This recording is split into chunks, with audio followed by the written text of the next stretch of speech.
petits gars, encore une fois, je suis heureuse de vous retrouver. Aujourd'hui, je vais vous parler de la jalousie. Mais il faudrait d'abord, avant d'y arriver, il faudrait savoir que nous sommes dans un monde où il y en a qui n'ont pas besoin de travailler, tout simplement parce qu'ils sont les enfants de X ou de Y. On va dire que leurs parents ont travaillé pour eux, entre guillemets. Et d'un autre côté, il y en a qui ont besoin de se faire violence, à un point où ils doivent travailler très dur, très dur pour avoir leur pain quotidien. La vie est ainsi faite. Même les doigts de la main n'ont pas la même taille. Allez demander à Dieu, il vous dira pourquoi. Il y a des hauts et des bas. Il y a ceux qui sont en haut, ceux qui sont en bas. Mais toi qui es en bas, ne te dis pas que c'est la fin. Ne te dis pas que tu vas demeurer là. Tu peux te battre pour essayer de rehausser ton niveau. Pourquoi jalouser celui-là qui a réussi dans un domaine où toi tu as échoué? Pourquoi ressentir de l'aigreur à l'endroit de ta copine qui, après tant d'années de célibat, a enfin trouvé le mariage et aujourd'hui, parce qu'elle ne peut plus se livrer aux folies du célibat, tu trouves qu'elle se prend la tête et tu la sabotes un peu de partout? Vous savez, pour moi, la jalousie, c'est tout simplement le fait d'accepter sa petitesse, d'accepter son incapacité à se battre, d'accepter son incapacité à persévérer, parce qu'en fait, la vie, c'est ça, d'accepter qu'on sera toujours inférieur à l'autre qui a réussi.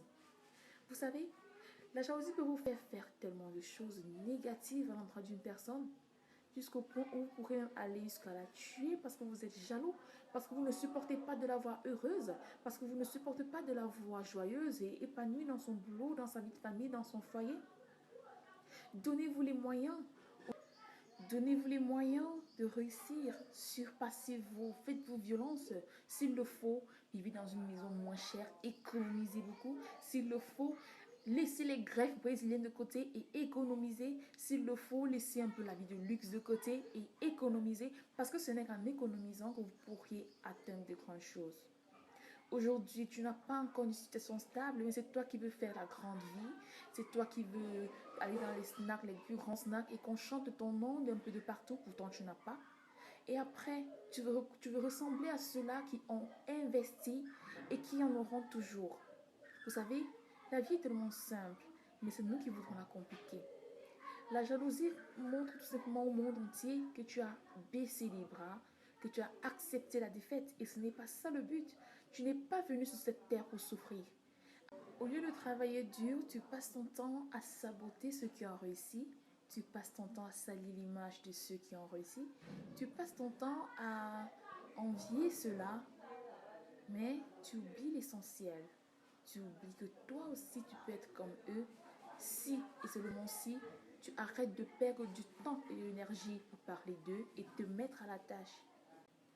Être jaloux, c'est tout simplement accepter qu'on est du côté des perdants, du côté de ceux-là qui ont baissé les bras, du côté de ceux-là qui font la paresse en fait.